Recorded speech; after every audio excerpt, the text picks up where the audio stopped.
Welcome to the official YouTube channel for the Urban Farmer Podcast. Hit subscribe so you don't miss a single episode. Now let's jump right into it. It's a flashback, The Urban Farmer, as originally recorded 10 years ago with myself and farmer Curtis Stone. Welcome to The Urban Farmer, Week 11. Gardeners have a love affair with tomatoes. 90% of all gardeners grow tomatoes, and for many gardeners, tomatoes are the reason that they garden. And when summer starts nearing, months of planning, pre-work, and dreaming spring into action, and tomato mania begins. For some people, it's for fun. For others, it's for food. And for some people, it's an obsession. There are all sorts of tomato bragging rights to be had.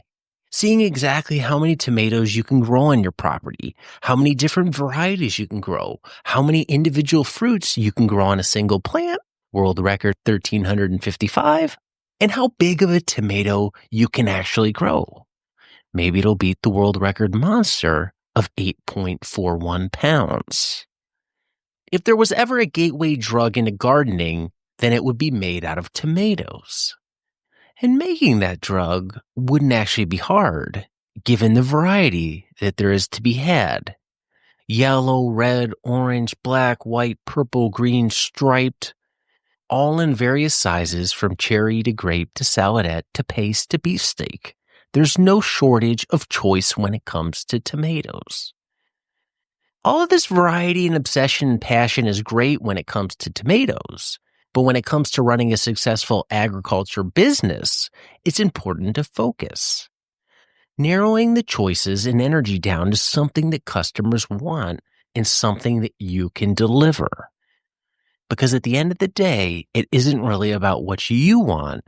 It's all about providing something that people are willing to buy. Whatever people want is what I'm going to grow. So that's pretty much what it was. Just like, okay, I don't care about how funky or crazy tasting this one is, or, you know, the backstory behind it. It's like, who wants what and how much do you want to buy? That's pretty much what it came down to. Part of the success in selling is knowing what your market wants.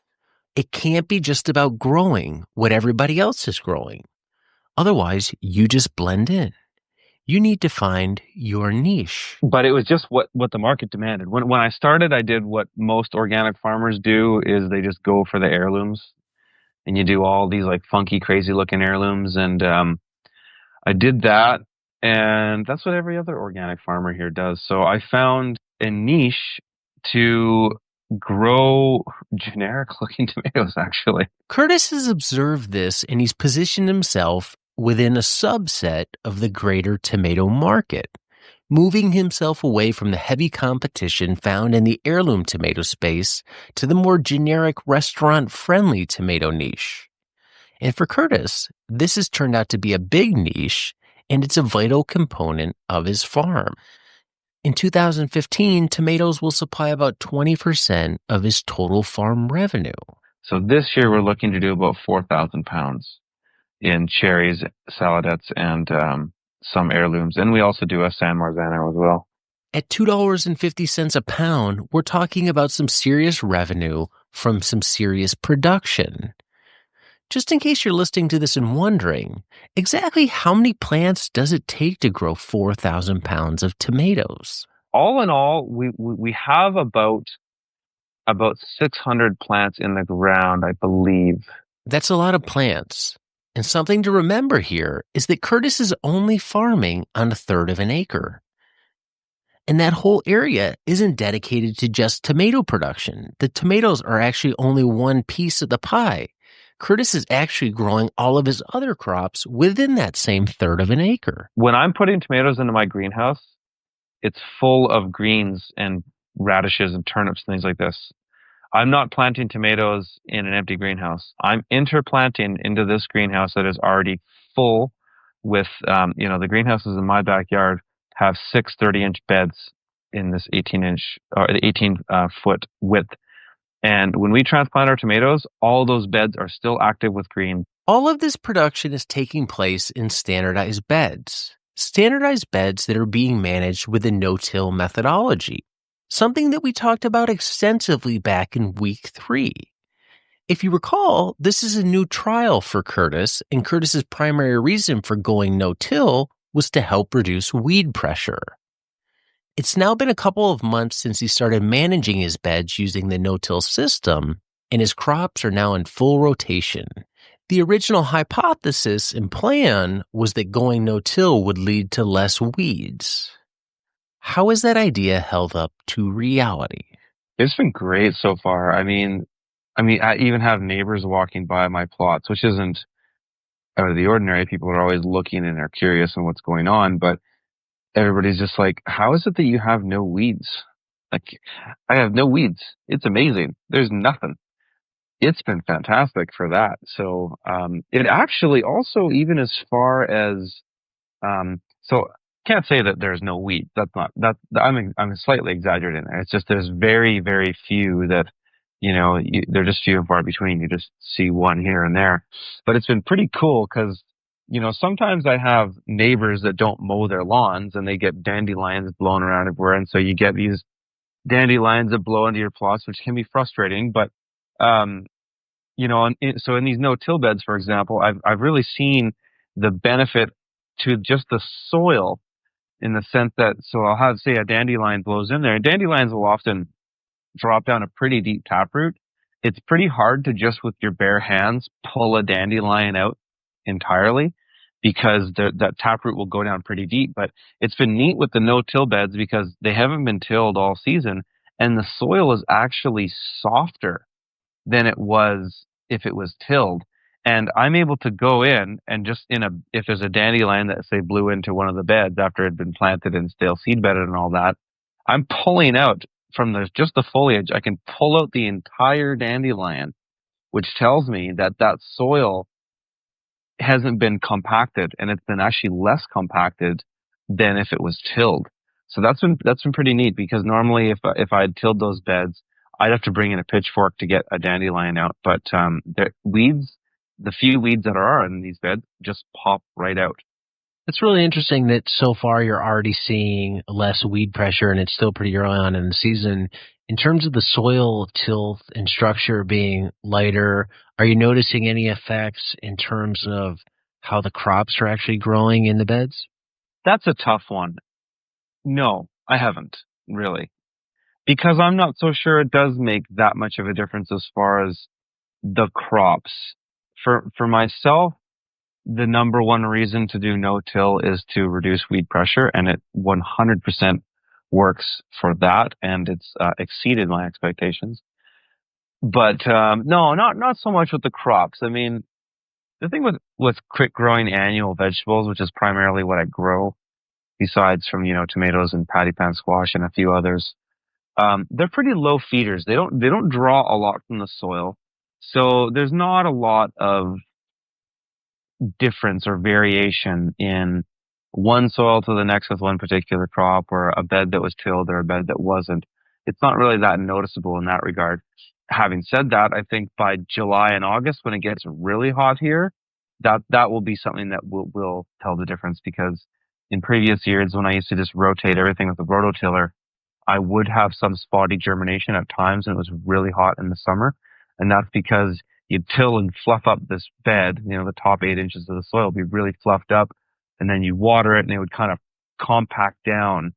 And that seemed to have an effect on germination at times. And it'll be interesting to see how it affects this going forward. What about in terms of succession plantings and going from one crop to the next? In the last episode, one of the listener questions was, how do you deal with crop residue in a no-till system? How has actually been dealing with the no-till system worked out in practicality? Has it been more work than anticipated as much? Are you running into any issues when it comes from going to one crop to the next where you wished you had a tiller or anything like that? No, no, not at all. Because for the most part, the crops will just come out of the ground anyway. So radishes, turnips, or beets, those crops all get pulled out, and then so the soil's freed up anyways. There's a little bit more labor when you're, say, you've got a spinach bed that has been, you cut a couple times, and now you want to turn it over. You got to get in there and actually pull the crop out.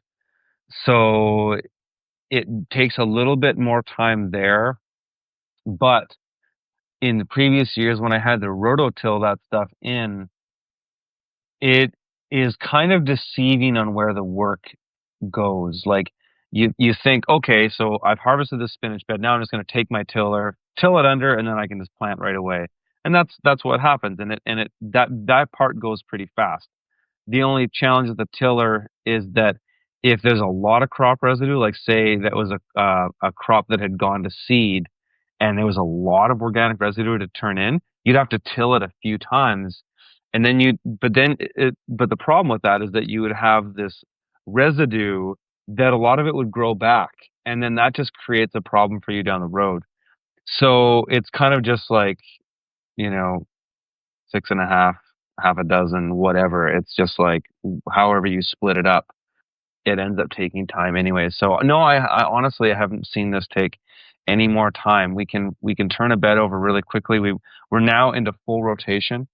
So like pretty much just full production mode where every bed on the farm is now planted, and the first and second plots that were the first ones to be planted are already being replanted with succession crops. So it hasn't taken any more time at all, really. So things are advancing into production, and you mentioned that you're dealing with high rotation crops and then longer season crops. So one thing I really want to get into and deep dive into today is one of those longer season crops, tomatoes. It's a popular thing for a lot of people to grow, so I'd love to hear just how you are doing a lot of them. When it comes to tomato varieties, which varieties are you growing, and how did you arrive at selecting these types of varieties? Basically, just by what the market demanded. When I started, I did many varieties of tomatoes. I've probably grown well over 50 types of tomatoes over the last 6 years. But it was just what the market demanded. When I started, I did what most organic farmers do, is they just go for the heirlooms, and you do all these like funky, crazy looking heirlooms. And I did that, and that's what every other organic farmer here does. So I found a niche to grow generic looking tomatoes, actually. They're like because some chefs just want, like, they want a perfect round red tomato. They want like like a plum sized red tomato. They want really uniform cherry tomatoes, or I still do grow some heirlooms. I do grow some funky types, but I pretty much just came to it because I was just like, you know what, I don't, and because personally myself, I'm not that obsessed with tomatoes.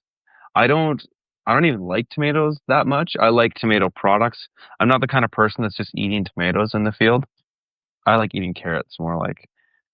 So I don't get that crazy about them. So I'm just like, whatever people want is what I'm going to grow. So that's pretty much what it was. Just like, okay, I don't care about how funky or crazy tasting this one is, or the backstory behind it. Is like, who wants what and how much do you want to buy? That's pretty much what it came down to. So it's worked really well for me because I've been able to double my tomato production this year than I did last year, and the demand is huge for them. So obviously something's working. So a lot of those tomatoes, I'm assuming, fall into the saladette category. Yeah. When you say the market demanded them, was it people asking you for those types of tomatoes specifically, or was it you saying, if I grew these, would you want to buy them? Yeah, it was a bit of both. It was a bit of both. It was quite a bit of trial and error too. I mean, you have to really kind of test out the marketplace. Like, a lot of it too was actually what I saw in kitchens. So like, when I go into these big kitchens for some of the more of the larger size restaurants that I sell to, like the resort type places, the wineries or places like this, I go in the back of these and I go through these hallways where they have like tons of farmer product, and I would just see racks and racks and racks of all these funky heirlooms that look gorgeous and they do taste great, but I often didn't see any normal looking tomatoes. And at that point, I didn't think, oh, there's going to be this amazing niche market for that. It was just talking to chefs about tomatoes and just looking at what they're using them for. And some chefs just were asking about, can you just do like sort of a generic red tomato, just kind of interacting and just going from there. And then I'd start to grow some and then I'd bring them to them. It's taken years.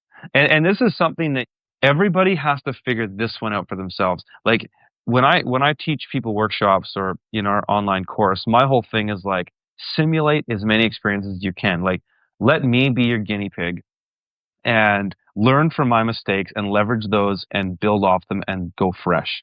But things like interacting with your marketplace, those are some of the things that you must trial and error to some degree. You can take some of the information that some of the experiences that I've had to adapt to the market quickly and learn to change your production and whatnot. But as far as the marketplace goes, because the marketplace is just made up of human beings and they all have individual desires and needs. And so you're just interacting with that. And you have to really get in there and get your hands dirty and figure out what's going to work. And often that means just swallowing your pride and just saying, okay, well, I'm just going to do this because it's what people want. So tomatoes, I think, when you talk about the marketplace, they can become a competitive marketplace come summertime because, like you said, everybody is growing heirlooms. Do you find that since you're growing a different product, you're not growing all heirlooms, that the market price for tomatoes in the summer might be $2.50 a pound, but you can go and sell salad ads for $4 a pound because you're the only grower around? Yes and no. Like I'm not the only grower around that does those. Definitely not. But what happens on my farm is that the farmer's market becomes really visually saturated by July and August and into September with heirloom tomatoes. All the medium to large size, even the small organic farmers, have just got all these beautiful tomatoes on display, and it is beautiful, and people, are losing their mind. But by August, the market gets so saturated that it's just like to go into that to compete on my end isn't worth it. So I basically I only bring tomatoes to the farmers market once or twice a season. Like I barely bring them. Maybe a little bit more than that. I probably exaggerated, but I mainly just take them to restaurants because all the other growers are they want to get the higher price, so they're taking to the farmers market. But the thing that a lot of growers and even business people I know often don't see is they don't see the real cost. They don't do a true cost analysis. They just see, oh, I can sell a big beefsteak type heirloom and get $3 a pound for it at a farmer's market. For a tomato like that, that's a lot of money because that's a big tomato. But then they don't really take into account that it's okay. So they might get $3 a pound for that at the market, but they have to stand there all day.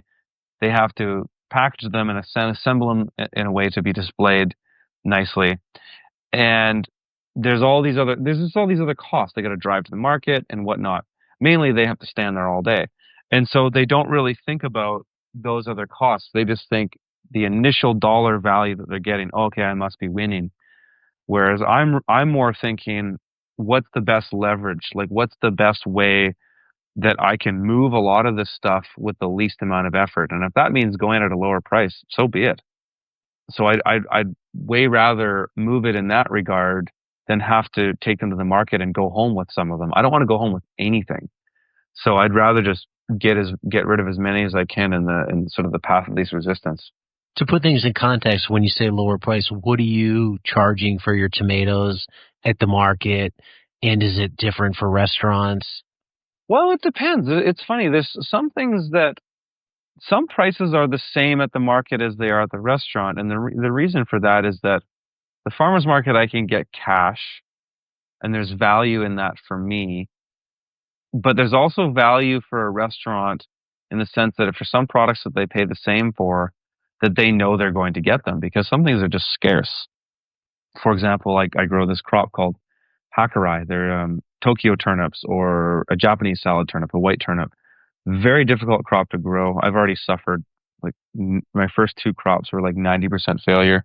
They're very prone to pests, and it's hard to manage the pests, especially in the earlier season if you have them in greenhouses.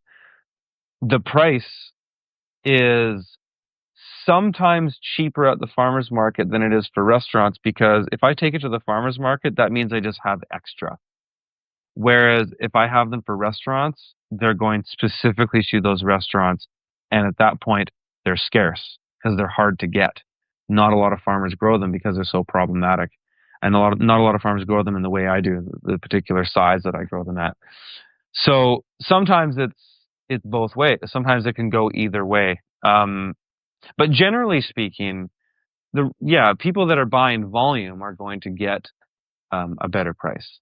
So if I'm just for example, I might sell cherry tomatoes in a 10-ounce clamshell, like a little cardboard, not a clamshell, but a little cardboard basket for $3 a basket. But then I'll sell to restaurants for $4 a pound, or a little bit less, or something like that. So it will be the price will be a little bit lower.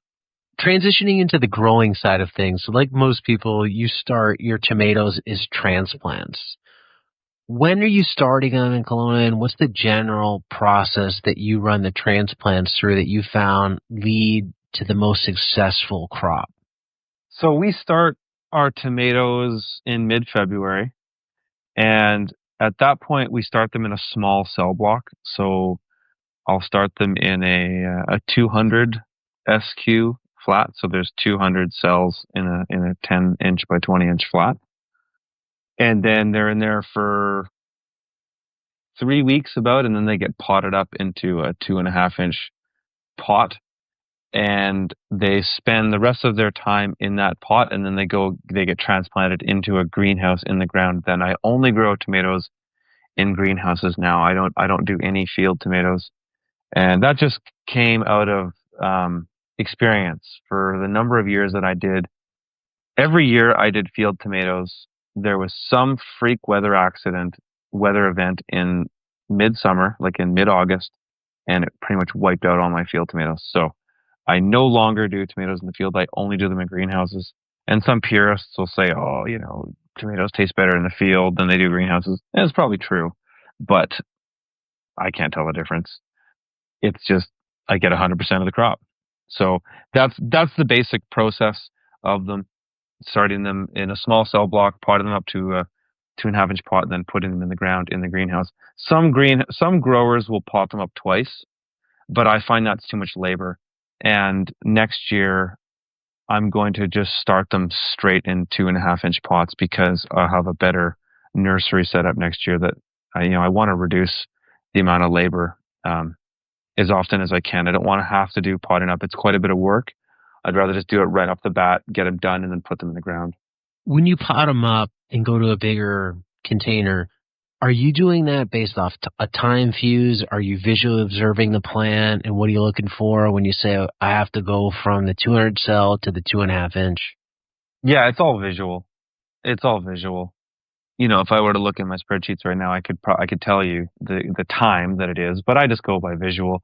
Once the tomatoes start to look crowded in there, then they get potted up, especially if they're getting lanky, because what will often happen is that they'll just start to compete for sunlight. And so they'll just start getting longer and longer, and some of them will shoot up above others and shade others out. And so you want to avoid that. So it's just, it's an entirely visual thing. You don't, once it starts to look like, you look at that flat, and if it's just all green and you can't see any of the dirt or the soil in there, it's time to pot them up. In terms of greenhouse growing, you said you only grow them in greenhouses now, and I think somebody might hear that and think, holy cow, how many greenhouses does he have? Can you kind of run through the quick math of how many greenhouses do you have? Roughly how many tomato plants do you have in each greenhouse? Because I know just from being up there, there's not a lot of greenhouses, and you get a lot of tomatoes out of a relatively small space. Yeah. So we have 4 greenhouses, and they're not very big because when I was on a larger farm, like I used to have a 2.5 acre site, and the 2 greenhouses that are in my backyard now used to be one. So in my backyard, I have 2 18-foot wide by 50-foot long greenhouses. They're separated by about 6 feet, and they run east to west, and so they're orientated to the south. And then at my other main urban plot, that's a 5,000 square foot plot with no home on it, I have 2 smaller greenhouses there. They're 12 feet wide by 36 feet long, orientated in the same way. And so so the greenhouses in my backyard, we can do we do 4 rows of tomatoes. So we do the shorter varieties on the edges. They're about 2.5 feet from the edge of the greenhouse, a row there on the front and the back end, and then 2 rows of cherry tomatoes that are right in the middle that are only about 18 inches apart. And then, so in my backyard, we have a total of 8 rows at around 50 feet long, 10-inch spacing. So they're just 10 inches apart. And then at the tunnel, the plot that's 2 blocks away from my house, those have 3 rows of tomatoes, 2 on the sides and 1 down the middle. And those are 36 feet long.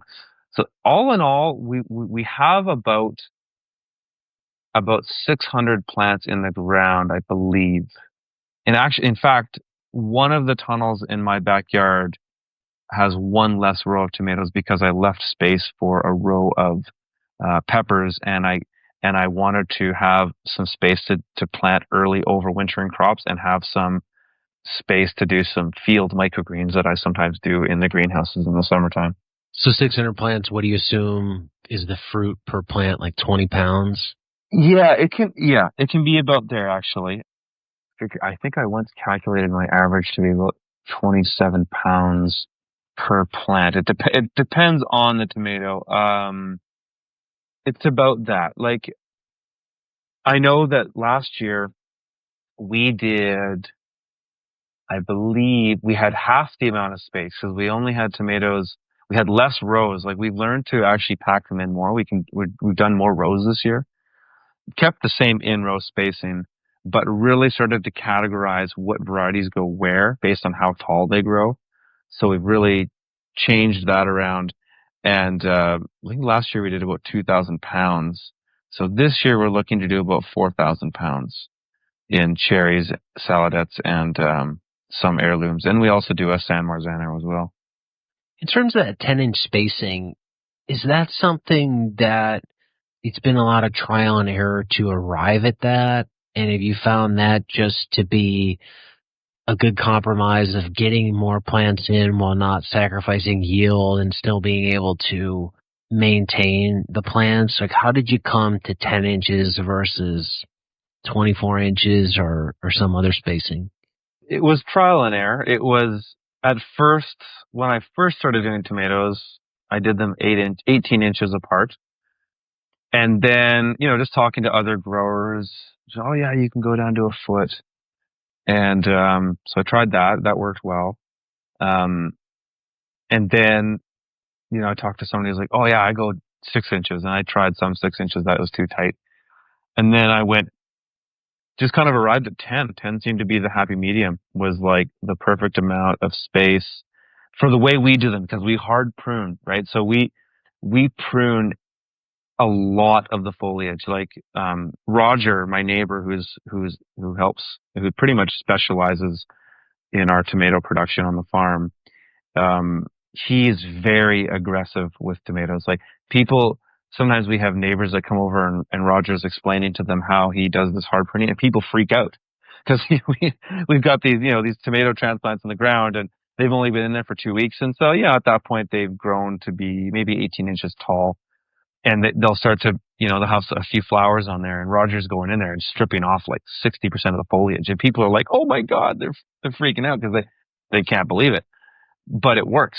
The way he does this works very well. And so if you're going to plant dense, you have to strip the foliage, because if you don't, you get all this interlocking leaves and branches, and it just creates this really hot climate because there's no air, there's less airflow. It can cause all kinds of problems for your tomatoes, but it also just creates less room for the fruit to ripen because the fruit will ripen faster when there's actually sunlight on the fruit.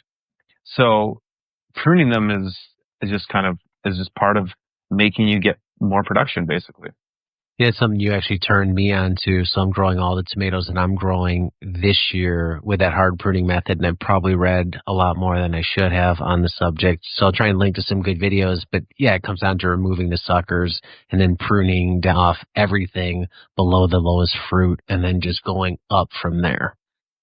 In regards to the tomatoes, so the way why this method of pruning is beneficial to you is because you're growing a lot of indeterminate varieties, vining varieties. Can you talk about how you're training those varieties up so then essentially the pruning fits how you're trellising them in the greenhouse and how the support system works? Just explain that a little bit. Yeah, we do a really low tech way actually, and some greenhouse growers are using these things called tomato hooks, I believe they're called, and it's a pretty interesting apparatus where you climb it up and then you lower it down so that the stem actually you lower the tomato down so you can keep growing them up. I don't do that because we don't really have that long of a season and I'm not heating my greenhouses. So what I'm doing, I don't even use any clips. So we use baler's twine. It's like a strong baler's twine, and we run wires along just above where the rows of tomatoes are in the greenhouses. So we'll have 4 wires that are just screwed in with self-tapping screws all along and fastened to the wire, just so they can't roll off the screw. We'll often use a washer, or sometimes we'll wrap the wire around the screw and just basically make these long trellis wires in the greenhouse, and then we just run down baler's twine from that wire to the tomato plant, and then we have about a 18-inch bamboo stake goes right next to the tomato. That's the initial support, and then the twine is fastened to that bamboo stake, and then from there the tomato will grow up. We prune off every sucker, like you mentioned, and then every branch below the last flower or fruit set. And then we just twist the tomato up the vine. It just twists around it. And so you just keep, as you prune off suckers, it'll grow, say, these things grow like 4 inches a week, even more now, really. And we just keep twisting them up the string. So they just keep getting tied up and, you know, they just twist up the string, basically. It's quite simple, and you don't need any special clips or anything like that. You just keep twisting up the string. You mentioned what a lot of commercial growers will do, and they'll use clips. I know a lot of other commercial growers who are growing in greenhouses use rootstocks for their tomatoes, stuff like a stemino that's popular. And as Jean Martin has mentioned that. Do you do that? Grafting? No, I don't. And everybody I know who does that, and I could be incorrect, but this is just based on my observation. Everybody I know who does grafting is in a lot more of a humid climate. And that might be because tomato diseases are more popular there. Also, if you're growing tomatoes in the same place year after year after year, that's possible. Having said that, Roger, my neighbor who helps me with the tomatoes, he's been growing tomatoes in the same place for 10 years and has no problems. So in my climate, it's not a problem. So I don't have to get into that grafting. But the grafting is something that a lot of growers are doing to avoid diseases, and it seems like a pretty fabulous technology or way to avoid them. You basically grow some kind of generic rootstock that is resistant to the particular disease you're looking to avoid, and then you're grafting on another type of tomato on top of that, just like you would graft a fruit tree. When you think, okay, they're doing that to either improve vigor or deal with the soil, when it comes time for you to plant the crops into the soil, what's your planting method there? Like, are you doing anything special when you're transplanting the starts into the ground? Yeah, we've developed a technique that I very much like. Roger kind of came up with this. It's very similar to the way a lot of landscapers plant. I won't bother getting into what I've done in the past because I've done various different techniques in the past, but so far this one works the best. what we do is we don't have to rototill the soil or anything. And the reason we don't is because we are interplanting in our greenhouses. And that's something that maybe we should get into a little bit so people understand the concept, the context of the way I'm explaining this is that when I'm putting tomatoes into my greenhouse, it's full of greens and radishes and turnips and things like this. I'm not planting tomatoes in an empty greenhouse. I'm interplanting into this greenhouse that is already full with, the greenhouses in my backyard have 6 30-inch beds in this 18-inch or 18-foot width. And when we transplant our tomatoes, all those beds are still active with greens. And so what we're doing is sometimes, depending on where that row of tomatoes lines up to our wire along the greenhouse, we might say stir up hoe out 1 or 2 rows of a crop that's in there and then start transplanting the tomatoes right in next to that bed of arugula or that bed of red Russian kale. Or sometimes what we do is we'll harvest a couple rows of radishes and then transplant the tomatoes right into that bed with the radishes still there. So what we're doing is I have this little shovel. It's actually a shovel I used to use for tree planting when I did that job for 9 years. And it's a narrow blade, about 3.5 inches wide, and it's about 8 inches long. It's for planting tree stock. And so what we do is one person goes with this tree planting hole. We mark out. We have a little measuring stick that's just a 10-inch measuring stick, and one person goes and makes these really deep holes. Like I'm talking a foot deep. The hole is about 4 inches all around and about 10 to 12 inches deep. And you're doing that sometimes in the walkway of the greenhouse or in a little bit of the bed, depending on where it's orientated. So somebody makes the holes, and then another person goes, or it could be the same person just afterwards, goes and puts a small shovel full of compost and a pinch of organic fertilizer. We use this one called Gaia Green. It's a 444 broad spectrum. Puts those in the holes, and then you go and you fill the holes up with water. So, we put the tomatoes in the holes, and then you fill the holes up with water, and then they soak down, and then you cover them up. And when we're doing that, we're pruning off a lot of the bottom foliage of the plant. We plant our tomatoes 2/3 deep. So from the bottom of um, the top of the plug to the top of the foliage of the tomato, we're planting it 2/3 deep. So we're stripping off all the bottom branches and then putting that thing. So if that tomato is about a foot high from the top of the plug to the top of the foliage, it's only going to have about 4 inches out of the soil. We plant them so deep, and they get watered in heavily. After they've been watered in heavily, then you go and you cover up the dirt, and that's basically what we do. You mentioned interplanting there. When you start your tomatoes, there's other greens and other crops in the greenhouse. Are you going to continue doing interplanting throughout the full tomato season? Yep. Yeah, a little bit in a different context. So what happens is, and this is solely, I've done this just through experimentation. I'd actually never seen anybody do it before. We just started doing it over the years, especially after like Roger and his wife Helene have been helping me for 2 years now with my tomatoes, and they're just gurus. They're just garden gurus, and they're also very avid urban gardeners. And when you go into Roger's, he's got this little backyard greenhouse, and he stacks things in there like there's no tomorrow.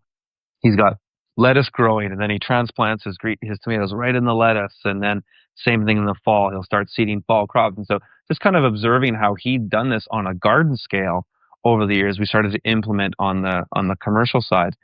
And so yeah, it kind of just came out of experimenting, basically.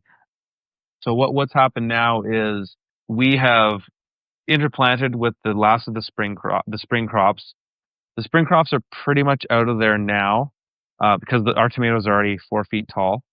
And so now I've interplanted, so things have widened out. So there's a lot more open area in there. And so now we've interplanted basil into some of those rows of tomatoes on the south and some of them on the north side. of the tomatoes. So basically just 2 rows of basil at 6-inch spacing apart. So there'll be like one drip line. So at this point too, the greenhouses go to drip. At first, they're all overhead, like a micro sprinkler, misting irrigation. Now they go into drip, and then we've got drip lines for the basil. So I think about 4 of the rows in the greenhouses in my backyard are interplanted with basil, and so that we can keep that going for quite a while. I might have a second crop of basil at some point in the summer somewhere else as that foliage really fills out. But we've really stripped the bottom branches off there, so there's tons of light getting in there for the basil. And then by about mid-September, as we keep stripping the bottom foliage off these plants, by mid-September, there's basically up to 4 feet or more of just bare stem of the tomato. And all the foliage is up above your head, and all the tomatoes that are ripening are hanging above your head. It's pretty cool. But what happens is the sun starts to recede into the horizon in the northern hemisphere. So our like it's still daylight here. It's already 9:15 p.m. here. It's still daylight and twilight out here. So our days get really long as we approach the summer solstice, and then they get a lot shorter as we get to the winter solstice. And so as we approach the fall equinox, the sun starts to go really far down in the sky, or a lot further down the sky. And so now the sun's at an angle. That sunlight is actually reaching down to the ground of the greenhouse. And because all of those stems are bare, the ground is now illuminated. And so now I can actually start direct seeding fall crops and winter crops into my greenhouses. And so what we do there is I'm direct seeding carrots, kind of like the first week of September, maybe even a little bit early into August. I'll start doing spinach. I'll even transplant kale into the greenhouse. I'll do all kinds of, not all kinds, there's probably about 4 or 5 different types of crops I can overwinter that will survive the cold in my greenhouses in the winter. And I'll start interplanting there once we've stripped off all that bottom foliage. Since you're interplanting throughout the season then and other crops are going in, do you need to fertilize the tomatoes at all during the season, or do the supplemental fertilizations just come when new crops go in? Yeah, the supplemental fertilization just go when the new crops come in. The tomatoes, they get a lot of nutrients. So like a lot of compost goes in when they start. They get a good pinch of that. Roger calls it pixie dust. This Gaia green stuff is like this white poof when you throw it in there. Um, and so they get a lot of fertility when they go in. And tomatoes are a heavy feeder, so they do draw a lot from the soil. But all the other crops, like even carrots, greens, kale, those crops aren't really heavy feeders, so they don't really pull a lot of nutrient from the soil. But they do get fertilized, like as we prepare these areas amongst the tomatoes to plant, we're definitely putting on a layer of compost, a little bit of fertilizer, and using the tilther tool, or actually just doing it by hand, kind of taking a pitchfork, loosening up the soil a little bit. You could even use a stirrup hoe and just loosen up, get a nice tilth on the top inch of the soil so that you can run your seeder in there, like your earthway seeder, your jang seeder, or whatever you're using. Yeah, it's really cool that you can go in there and do that. So given that you're interplanting, I'm assuming you're not using any sort of polyfilm or anything like that on the surface when you're growing the tomatoes? No, we are. We're using landscape fabric everywhere where there's nothing interplanted. So I've got some pictures of this we can share too. People can see. But yeah, we are. But in the fall, I'll peel that off. Or like late in the summer, whenever it is, I'm going to start interplanting more crops for the fall and winter. I'll peel that off to do that. But for anything that isn't currently interplanted, like as of now, the greenhouses are only growing tomatoes and basil, and there's some peppers in there as well. But that's it. There's not really much room for anything else because the foliage, the tomatoes are like 4 feet tall now, and so they're taking up a lot more space. But we did overlap the production of the spring crops as intensively as we could have. But it just gets to the point where I've got this arugula right next to tomato, and I'm using my quick greens harvester, that electric tool, and harvesting greens, and it's just kind of dodgy because one false move and you could shank the tomato. So um, at this point, we're landscape fabricating.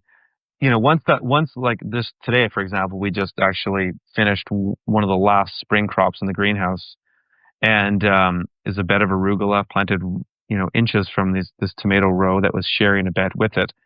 I cut it, and then we basically just cover it right up with landscape fabric. We don't even bother turning it in or turning it under or anything like that. Just cover it right up with landscape fabric, pin it down, and it's done. And then only the tomatoes are getting water at that point. So that crop will just die and decompose. And by the time I pull that landscape fabric off in the fall or the late summer, you won't even recognize it.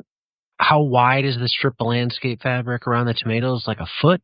No, well, it depends how far the rows are. So the center rows of tomatoes, there's two center rows in the 18-foot wide tunnels, and they're about 18 inches apart. So at that right there, we'd have landscape fabric right between the middle of them. So that's an 18-inch strip. And then between those two rows in the middle to the next row, those outside ones will have a little bit of basil. And so there might be a 3-foot strip of landscape fabric from that basil to the next tomato plant. Okay, that makes sense then. In an earlier episode, you mentioned that the weather had gotten really warm and the tomatoes had grown a lot, so you had to put them in the ground early, and you were a little nervous at the time that a cold spell could still hit and take the tomatoes out. How has that played out now, having the tomatoes been in the ground for a few months? Oh, it's been fine. They haven't been in for a few months. They've been in we put our tomatoes in the ground I think this is the third week of April this year.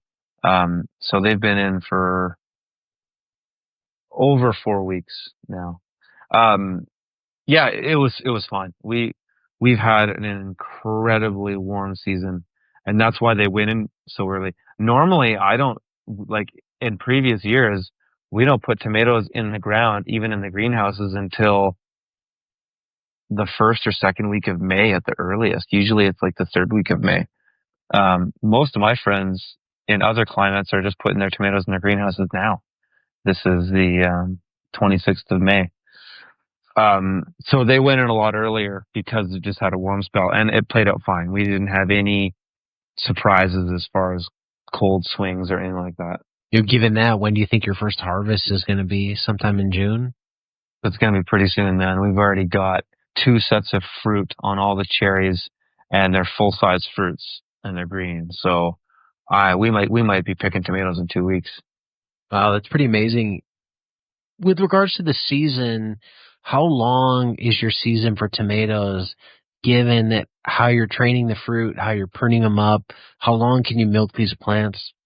Well, it depends on the variety, and that's kind of usually my criteria for varieties that I've stuck with over the years. Like I always try new varieties every year, in small batches, and then I pick the best and do that again and increase its production.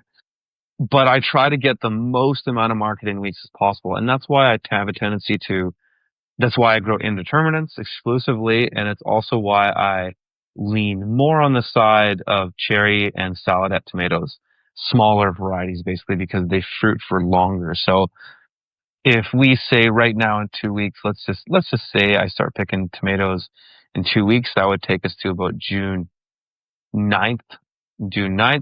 So if that would be Sun Golds or Sakuras, which are usually the first tomatoes I start picking, we'll pick those until the third week of October. So that's a good 3.5, 4 months. That's pretty amazing how long that season can run. This is actually a good place to transition, because next week I want to talk a little bit more about pricing and get into some of the sales process. So look forward to talking to you again next week. Thanks for watching this episode of The Urban Farmer. Be sure to hit subscribe so you don't miss a single episode.